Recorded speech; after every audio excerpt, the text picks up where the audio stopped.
So I think towards the end of this week, or possibly it won't happen until the retreat, we will reach the part in the text which explains how to do it. It's called How to Do a Session. Okay, how to get ready for a session. And then it's interesting because it's not very clear in the text whether they're talking about a session with your teacher in a class or a session in meditation. Okay, it just says a session. And the context is in a class, like how to get ready for a class, how to prepare for a class. But traditionally, it's been used as the preparation for meditation also. So we'll start that towards the end of the week.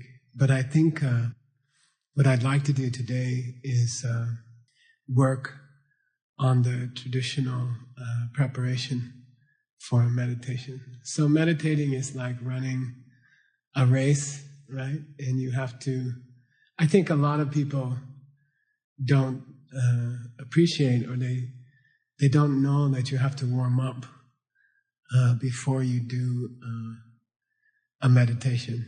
Like I tried to do some ballet for the last 10 years, and one day I had to do yoga before ballet, and then the ballet came out really well because it's very what do you call it? If you just start doing ballet without some warm up, I did some terrible things to myself, because your body can't do those things unless you're really warm.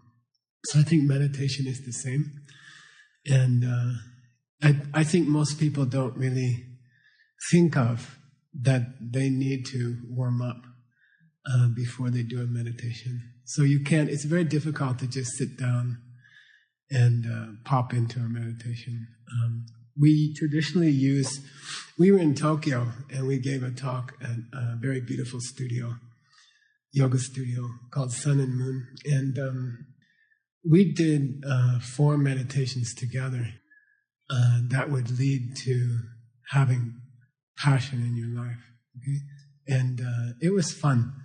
And we went through these 4 meditations together. To find passion in your life. So what I thought we could do is, this week, is go through those 4 meditations together and just get good at it. And before that, you have to do the warm-up, right? You have to learn the warm-up. So we'll do the warm-up, the traditional warm-up, and then we'll go into the 4 meditations. The first of the 4 meditations is just a breathing meditation. It's called I'll check your Tibetan early in the morning, okay? It's called Uk.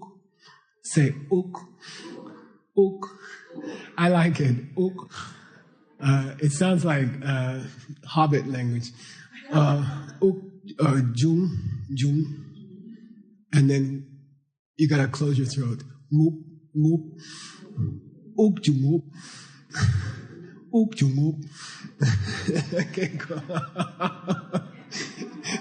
Somebody might think you're sick if you do that. Uk means you're breathing. Okay, Uk means breathing. Jung means to exhale, and Mup means to inhale. Okay, so Uk Jung is an ancient practice from India. It was made popular in the 4th century by Master Vasubandhu in the Abhidhammakosha. But it's a breathing meditation. It's how to watch your breath. It's interesting that the name is breath out, breath in, right? So the idea is that you begin with an out breath. Okay, so and this is important for those of you who know about yoga. There's an idea called laya in the yoga schools, which means a practice where you dissolve the whole world into your central channel.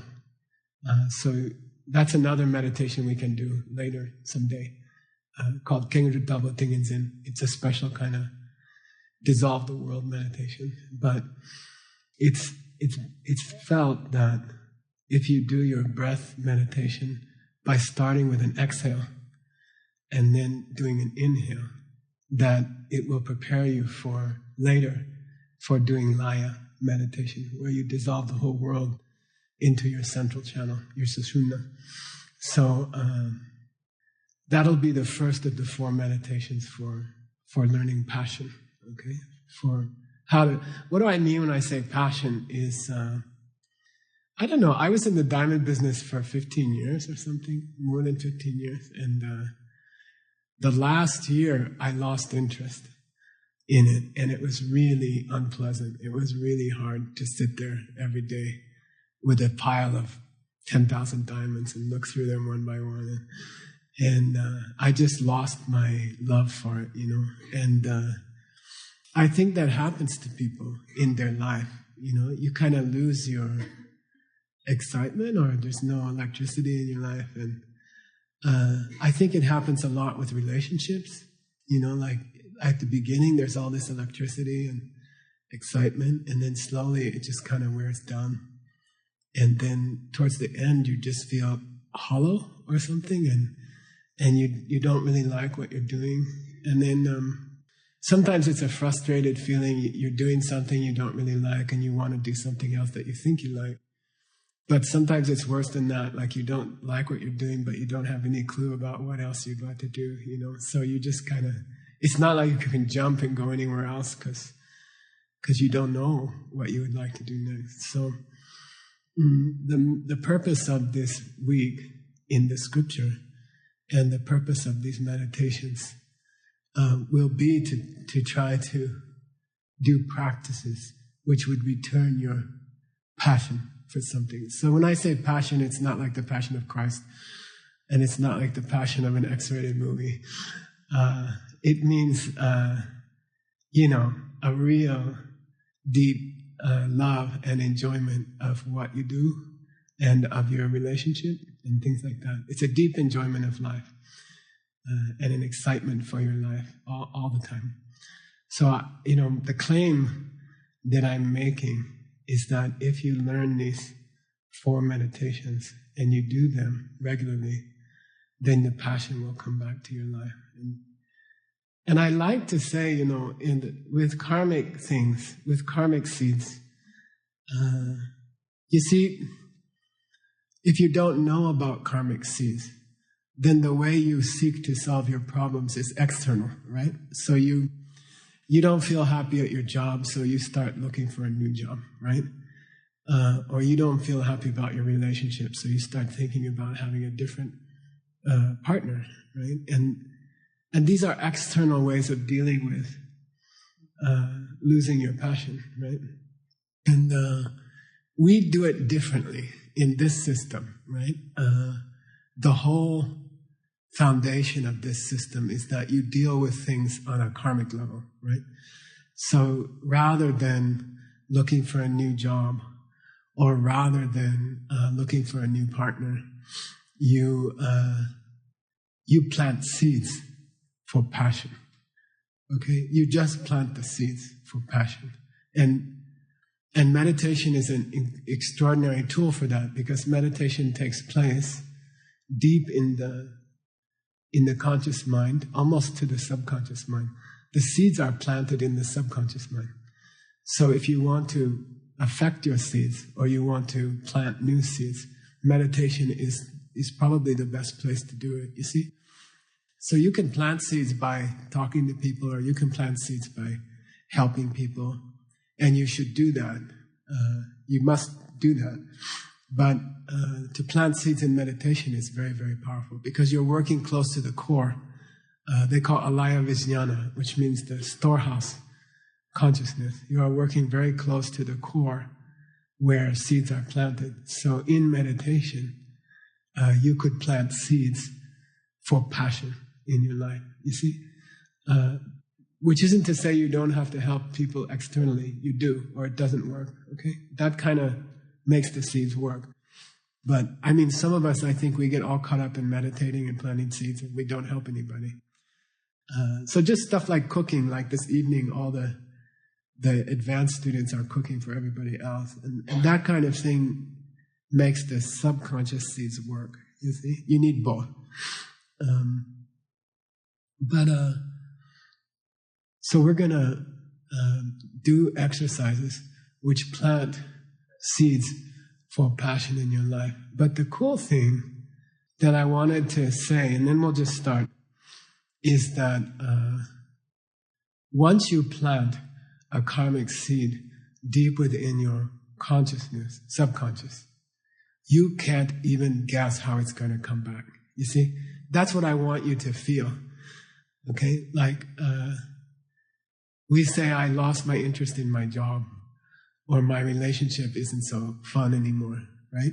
Like, we got used to each other and it's kind of boring.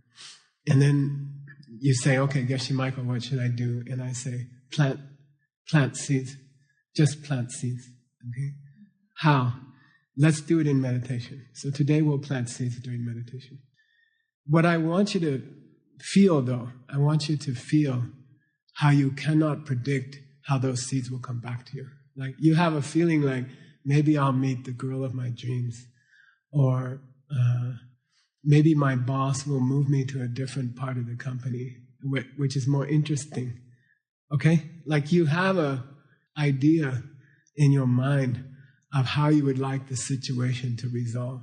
And what I'm telling you is, you can't even imagine what's going to happen. And that's the fun thing about seeds. Once you plant the seeds, they will grow in the weirdest ways. Like, I have these weeds in my garden. They're sticker weeds. In the summer, they flower.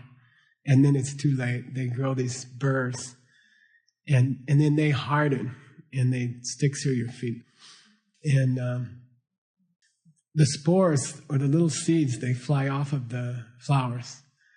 And then they get into the weirdest places, you know? They get into really strange places. Like in a sidewalk, they'll get between a crack in a sidewalk.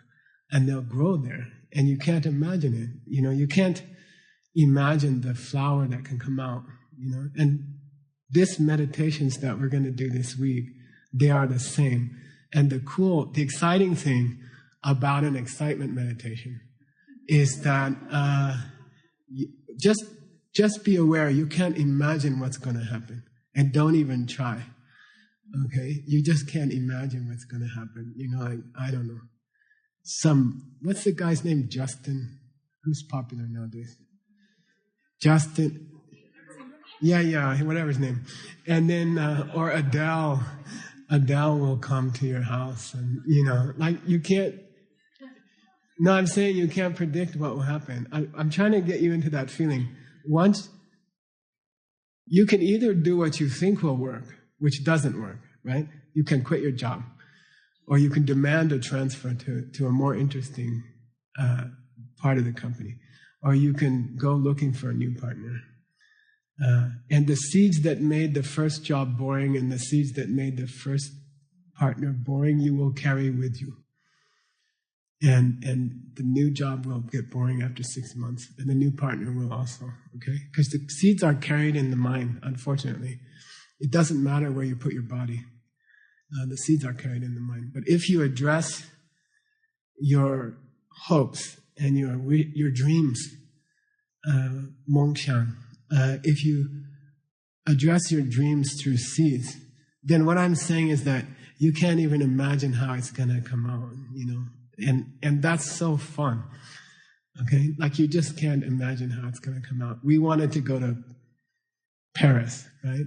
Like, we all decided we were tired of, you know, like, really hard trips to Ukraine or Vietnam, or, you know, we were like, we want to go to Paris, you know? And then, so we had this little thing, and we all planned, you know, people ask me, how do you decide which countries you go to? And I said, people invite us, you know, we have invitations for the next 5 years or something. And then I'm like, but there's one city where we invite ourselves, and that's Paris, you know. And then, so we didn't have an invitation to Paris at the time. And so I was thinking, let's just do it through the seeds. Let's plant the seeds. and let's see what happens, So we planted Paris seeds, okay? And then we were in Singapore, and there was a lady, and she said, could you fly to Jakarta in the morning and do a TV show and then fly back? And because we had a talk in the evening, it was crazy. And I said, okay, what the heck, let's do it, And we flew to Jakarta, and we were giving a talk on Chinese TV in Jakarta. And afterwards, this French guy runs up to Mercedes, and he's like, oh, you have to come to Paris. This is so amazing, And I was like, damn, you can't predict what's going to happen, right? So the end of the story is we do this talk to the Chamber of Commerce, to the Joint Chambers of Commerce of Southern Paris, okay? So that guy. Then the secretary of the national head is there, and she says, come meet the national head guy. And then he's bringing us to the Riviera in the summer, Montpellier, for 4,000 business leaders. And, we're like, yeah, okay. So what I'm saying is, and then him and me are doing French lessons on Skype, okay? So, you can't imagine what will happen. You can't guess. And don't even try.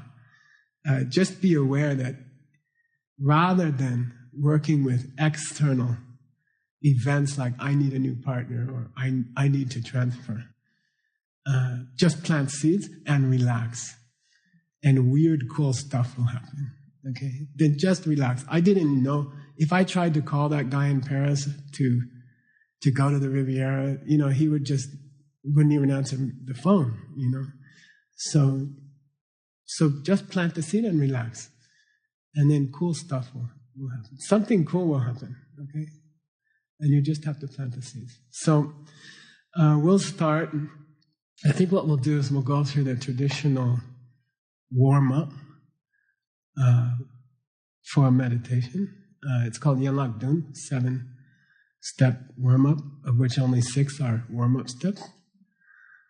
And that's a quiz, right? And then we'll go to, and then we'll start some of the 4 meditations. And over the course of the next, 10 days, we'll go through the 4 meditations for having some kind of magic happen on the Riviera. All right? Okay? So get ready for meditation. Sit up straight. Close your eyes slightly. It's very important during a group meditation that each of us not fidget. So do all your fidgeting now. If your nose starts to run, which mine tends to do, I learned just to let it go. It will drip off your chin and it will land somewhere on your lap, and it's okay. It doesn't hurt anything. It's Arizona, it dries really fast. Okay. Please don't fidget. Relax your face, your forehead.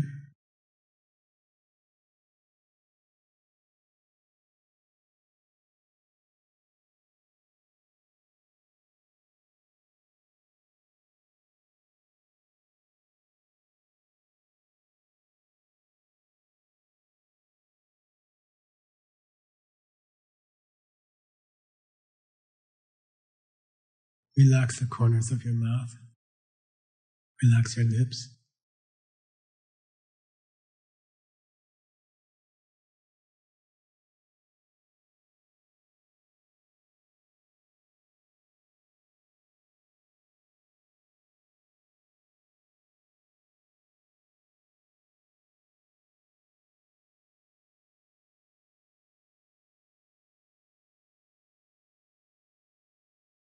Special attention to your eyelids, the crease of your eyelids. See if there's any tension there. And release, let your eyelids hang like Uttanasana, the way you let your head hang. Let your eyelids just hang.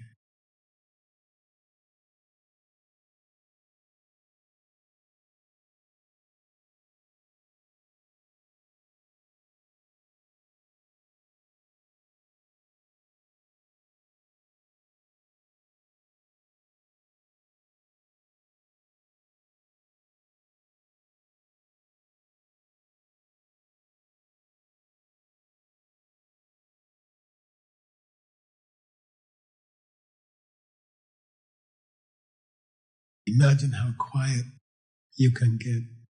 How still and quiet can you be like a stone, as quiet as a stone.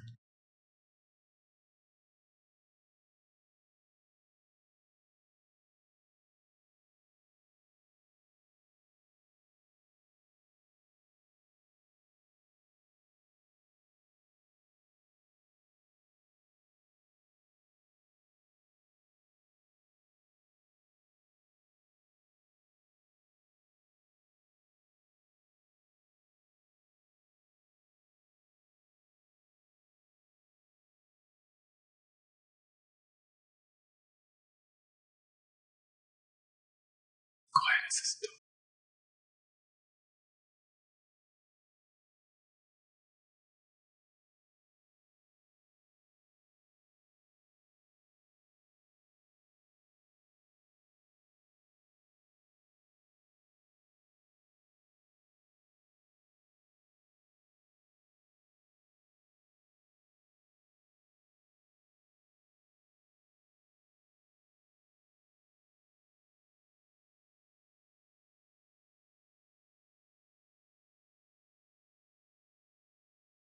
Now we'll do Ukjungup, Ukjungup.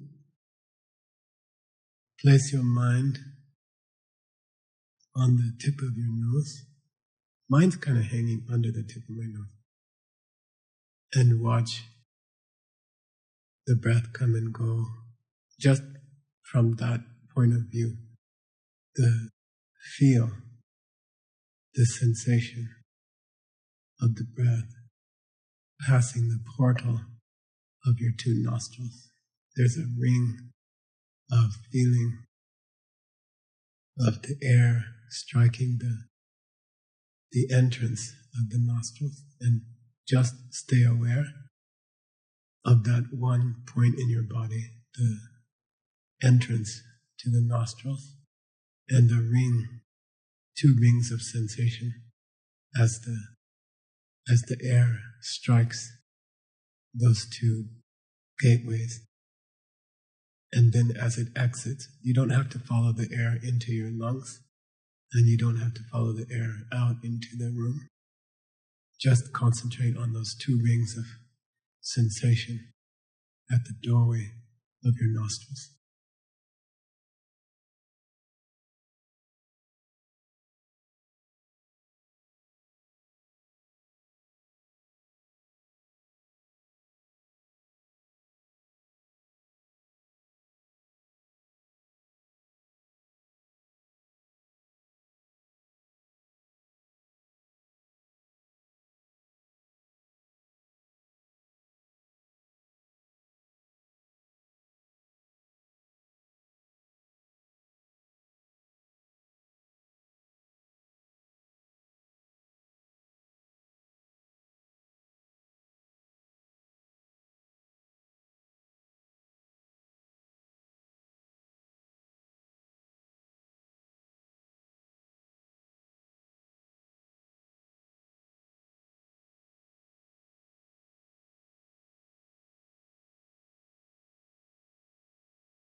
Then tradition is to try to count to 10 breaths. Each exhale is the first half of the breath. Each inhale is the second half of the breath.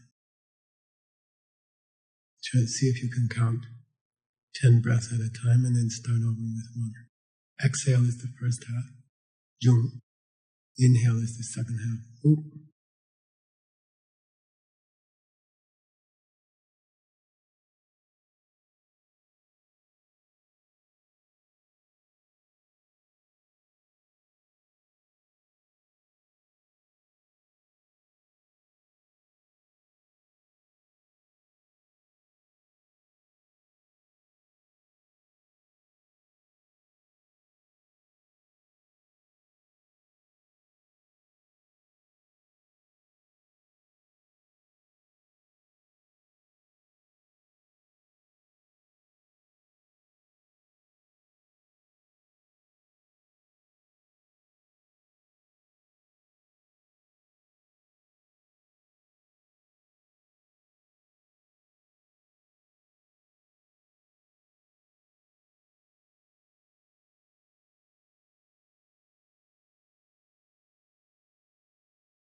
Now I'd like you to try another count, but watch your mind, and if you think of something other than your breath, if the mind goes off of the entrance to the nostrils, then start the count over again at 1. So sometimes I get to 3, sometimes I get to 12. Count the breath. If you think of something else, then start over again at 1.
Then we'll start the traditional warm-up for meditation.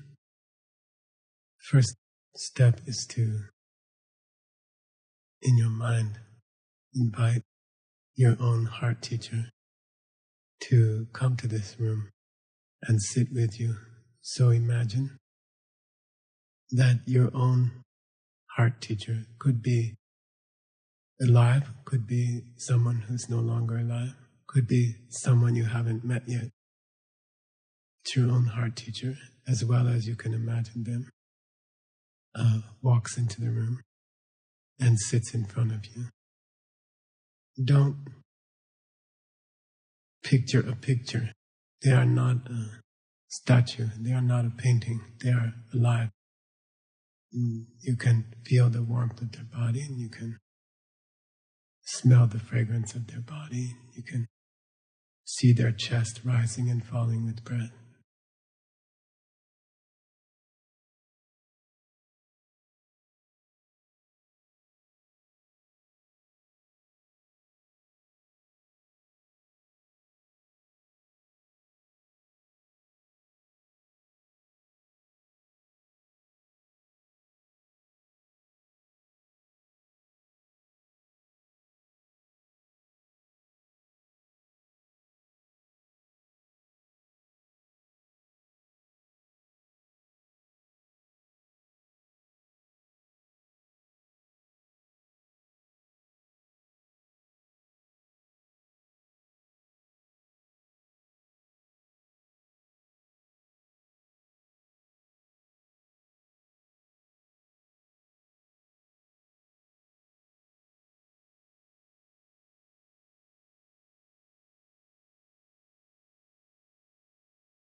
Next traditional step is to pay honor to the teacher, this heart teacher.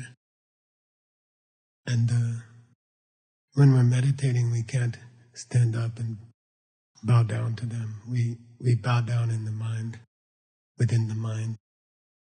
And the way to honor a teacher is to consider one of the beautiful things about them that you love, one of the things about them that makes them your teacher, something we want to learn from them. So in your mind, bow down or honor your teacher by thinking of one of the qualities about them that has attracted you to them as a teacher, and celebrate and praise them for this quality.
meditation, it's not possible to meditate well if we have something on our conscience. So the next traditional step of warm-up is to review our life for the last few days. See if there's something, mistake we've made with someone, unkind thing we've done to hurt someone, and clean it from your conscience. The way to clean a mistake from your conscience is to admit it, mainly to just admit that you've done it. And I think that admitting automatically means we will try to avoid it the next time we meet this person. So think of mistake we've made with someone, got angry at someone, or upset or jealous of someone, and bring it to mind. And admit it to the teacher who's sitting in front of you in your mind. Tell them.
Meditation should be a joyful thing, happy thing. It should uplift the mind. And the next traditional step of the warm-up for meditation is to think of the best thing you've done in the last 3-4 days, something noble. Oftentimes it's not some major project, it's that, for example, we were jealous of someone and then we were able to praise them, or we were able to celebrate some achievement of theirs, or like that. So oftentimes the great good deeds are a few seconds long in your mind. So think of the best inner achievement you've had in the last few days, and be proud of yourself in a healthy way.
by now the body's a little tired. Maybe the back hurts, the knees hurt. The mind is tired. It's hard to meditate. It's a strain on the mind. And then you have to be aware that you're tired and your body started to feel a little sore in some places. And you have to redouble your efforts. You have to be a little bit tough. Work through the tiredness and work through the pain in your knees or your bottom, your back, and decide you're going to ignore it. If you ignore it over and over, you get good at it and you can sit for a long time. So be aware that your mind is tired, and meditation tires the mind, and then be aware that your body is getting a little sore, and work through it and make a resolve that you will keep going.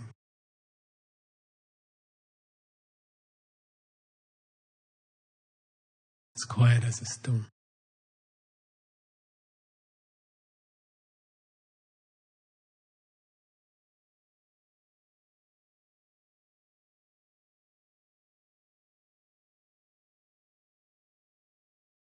The next traditional part of the warm-up is to rejoice or take joy in some goodness that you have seen someone else accomplish in the last few days. So I enjoy this part. I try to think about someone that I've seen who is inspiring to me.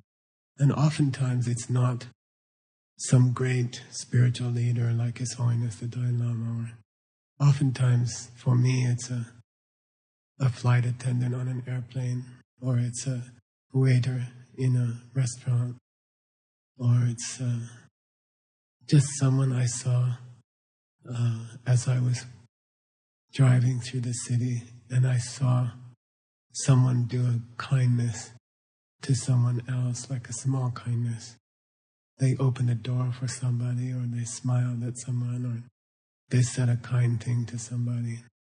So the next part of the meditation warm-up is to think, it could be a stranger, right, of someone that you've seen in the last few days that made someone else happy and helped someone else.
We're almost finished with the preliminaries. We have 2 more. Try not to fidget or make any noise. The next traditional preliminary is to ask our teacher to guide us or to help us, teach us. I like to think of some change I would like to make in myself. I like to imagine myself in the future as a better person than I am now. And that means I have to visualize Michael, let's say this evening. How would I like Michael to be different this evening than he was yesterday evening? And I think first here, we have to come up with a picture in our mind of whom we would like to be by this evening. I like to do it this way. So try to imagine that by this evening, some improvement has been wrought in you, and you are different this evening than you were yesterday evening. Something changed about you. I like to, myself, maybe Michael's more cheerful tonight than he was yesterday. Maybe he's more patient and just generally happy. Or have a picture in your mind of whom you would like to be by tonight.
Ask your teacher to help you become that thing by tonight.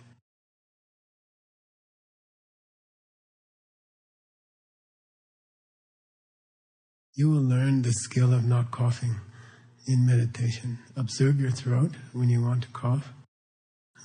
Usually there's some mucus moving down the throat. You can just watch it. It will pass over the cilia, the small hairs in your throat, and you will refuse to cough. And maybe it'll go someplace strange, I don't know. You can learn to control your throat.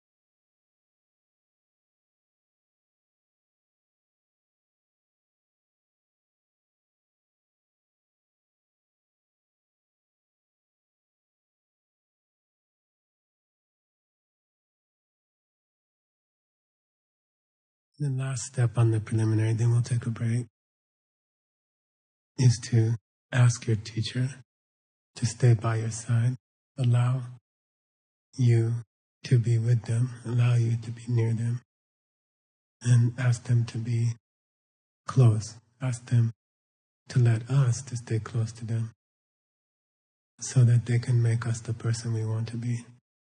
And like by tonight or next year, ask them to stay close. Ask them if we may be allowed to stay close to them.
And please come back to your breath. Come back to your watching your breath. Uk jung uk.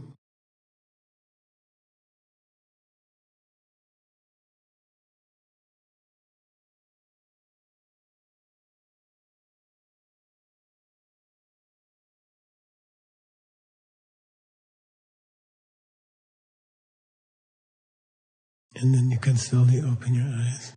Stretch your legs, stretch your arms.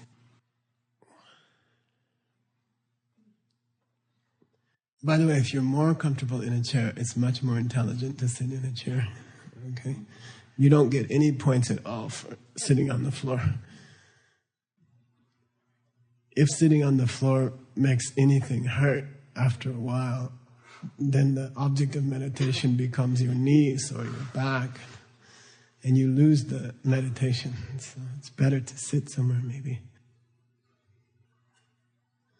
So when the point of that warm-up, which we're going to learn, I mean, it's going to take, I guess, about 6 months to go through that preliminaries, right?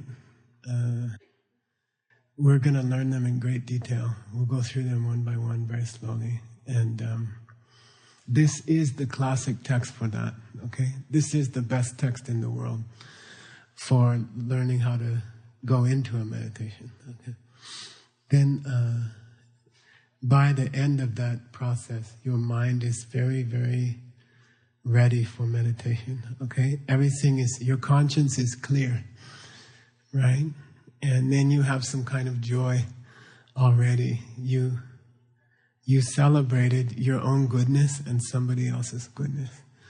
And then you spent some quality time with your teacher at the core of the mind. You see, because the teacher, we all want to have a Kung Fu Panda master, right? And we all want, I think all of us in this room especially, we feel how beautiful it would be if we could have our own master, you know, like a real master teacher in our lives. And it doesn't have to be some person in a red suit, okay? It could be your sister, or it could be one of your guitar teacher, or, you know, everybody would like to have someone in their life who's a real master, and then have this close relationship with them. So it's important to understand that you don't find a master through external means. You see what I mean? Like, you don't go online, or you don't go to Varanasi and wander around the ghats in Varanasi and look for somebody. That's not how a teacher comes. A teacher is also a creation of your own mind. So if you want to find a beautiful teacher, you do these preliminaries, you see, and at the core of the mind, right? Near the storehouse of the seeds. And then you imagine sitting with your teacher, and you work with your teacher in your imagination.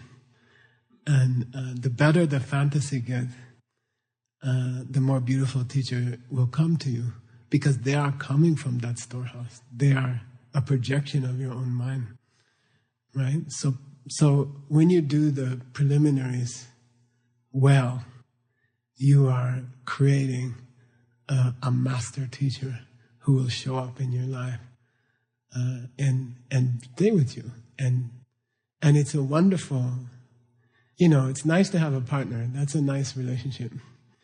And it's nice to have family and children. These are beautiful relationships. But the relationship with a master, a real spiritual guide who's close to you, there's nothing to compare with it. It is a beautiful, it's a great happiness, and there's nothing like it. Okay? So, and you don't find them, you create them. And the way you create them is through meditation. Okay? So in your imagination, you picture the perfect master. And then you relate to them in the meditation, and you tell them what you did wrong, and you tell them what you did good, and you tell them the good things you saw, and You tell them what you would like to be by the evening, and can they help you become that? And you get into this fantasy relationship with a master. And then because the master is coming from your mind, that creates them. And again, okay, last thing. You can't predict how it will come out, you see? I want you to feel that. If you get into creating the things you want through seeds rather than looking for them, right? If you get into this methodology, which I really want you to, because that's Buddhism, that's the whole thing. You don't go looking for something, you create the seed. And then you can't imagine what will come, you know? Like, you can't... I can tell you, plant a seed for your master, your spiritual master, and then you can plant them, but you have no idea. It's more beautiful than you can imagine, right? You have some kind of an idea what might happen if you plant a seed. It's nothing like that. It's much better. It's much amazing, okay? Like, just the perfect, an unimaginably beautiful person will come to you. There's someone you couldn't imagine, okay? If you work through the seeds and don't struggle to go find them, okay? Like that, just plant the seeds, all right? Meditation's not enough. I mean, you also have to help other people in real life, right? In real life. And you have to help other people. I mean, it's not enough just to sit in meditation all day. You have to... I call it Starbucks. In China, we travel a lot in China. We're going again next month. And they call it, they say, what should I do, Geshe? I say, go to Shimbaka. Okay? You know Shimbaka? Shimbaka is Starbucks in Chinese. I said, you gotta do Shimbaka meditation. And they're like, what's Shimbaka meditation? I'm like, you have to go to Shimbaka. Oh, okay. Meaning you have to take someone to Starbucks. Okay? That's, your practice is going to happen in two places. One is your meditation room, and one is Shimbaka. Okay? Shimbaka means if you want to find your master, then you have to help somebody else find a master, right? Because that's the cause of finding a master. Or you have to help guide someone else. So anything, somebody wants to learn sitar, or somebody wants to learn anything, but you help them to learn something at Shimbaka. You go to Shimbaka. And then that combined with your meditation creates your master. Okay? You have to do inner work, and then you have to physically help somebody. And that combination will create your master. All right?